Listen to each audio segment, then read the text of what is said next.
Guys ഞങ്ങളുടെ വീട്ടിൽ diet puppy litre വന്നിട്ടുണ്ട്. അപ്പൊ അവർക്ക് 12 ദിവസമായി. അപ്പൊ ഞങ്ങൾ ആദ്യമായിട്ട് അവരെ പുറത്തിറങ്ങി സപ്ലിമെന്റ് സ്റ്റാർട്ട് ചെയ്യാൻ പോവാട്ടോ. ഇതാണ് ഒരു പപ്പി. കണ്ണുവന്നിട്ടില്ലേ? നമുക്ക് ക്ലീൻ ചെയ്യാട്ടോ അവരെ.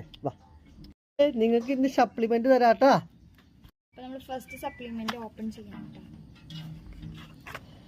നമ്മൾ ആദ്യമായിട്ട് കൊടുക്കുന്നത് ഈ സപ്ലിമെന്റ് ആട്ടോ അവർക്ക്. ഇത് അതിൻ്റെ ഒരു ML വെച്ചിട്ട് അതിൻ്റെ പപ്പീസ് അളവ് ML വെച്ചിട്ട് നമ്മൾ കൊടുക്കും. നമ്മുടെ കുട്ടികൾക്ക് സപ്ലിമെന്റ് സ്റ്റാർട്ട് ചെയ്യാട്ടോ ഇന്നോട്ട്. കുക്കൂ കുക്കൂ ഇവിടെ വാ, ഇവിടെ വാ, ഇവിടെ വാ, ഇവിടെ വാ.